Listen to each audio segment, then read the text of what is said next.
Hey guys, hope you all are doing awesome. In today's video, we are going to be talking about what frame rate you should be shooting your real estate videos in. But before we do that, we need to roll the intro.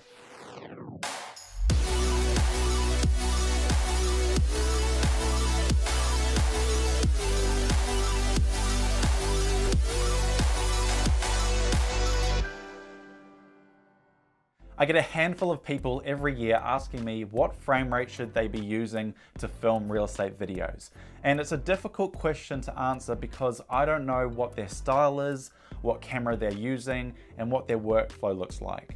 So it's really hard for me to say what exact frame rate you should be using, but what I can tell you is what frame rates I use in certain situations. I have been using the Sony a7 III for the last year and a half, which is my go-to real estate camera. The Sony a7 III in PAL mode shoots 4K at 25 frames a second, 1920 by 1080 at 25, 50, and 100 frames a second. Before we get into each frame rate, I thought I'd tell you that my timeline frame rate is always set to 25 frames per second. This is just because I like the look of 25 FPS and it works for me and my camera setup. Now let's talk about 4K at 25 frames a second and when I use that resolution and frame rate. Most often I'll be using those settings when filming multi-million-dollar properties as I want to get the best image possible from my camera. I will have a mix of other frame rates in the video, but the majority of the shots will be filmed at 25 frames a second.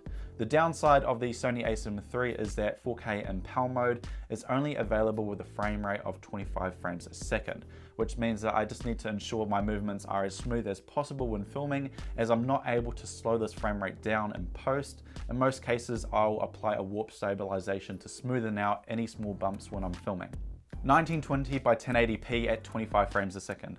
I only use this when shooting agents who appear on screen and they are delivering dialogue to the camera. I typically don't shoot 4K on properties under the valuation of about $700,000 as I charge less for those properties compared to, say, a $5 million house. And I also don't want to fill up hard drives full of footage. So this is my go-to frame rate for anything agent related on screen with dialogue. 1920 by 1080p at 50 frames a second is typically what I shoot all my interiors and exteriors at, as I'm able to slow this down by 50% to 25 frames a second, which smooths out any bumps when I'm filming. I don't need warp stabilization when I do this in post, unless if it is a really unstable shot. In certain lighting situations, if the room is poorly lit, what I'll then do is lower my frame rate from 50 FPS to 25, which lets more light into the camera and provides a better looking image. I just need to make sure my movement is slow and stable when I do this. 1920 by 1080p at 100 frames a second. I only use this frame rate when I want to do anything slow motion, of things inside the house, agent B-roll. It just makes the video feel more cinematic and professional. In post, I then slow 100 frames a second down to 25 frames a second. So hopefully that has helped you figure out what frame rate you should be using to shoot your real estate videos in.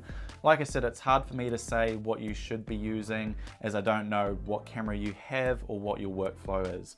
But hopefully this information has given you some value and a good idea of what frame rate you should be using for certain situations. If you have any questions, feel free to send me a message or comment down below. Remember to subscribe, give the video a like if it helped, and I'll see you guys in the next one. Cheers. Run through the fire, I walk through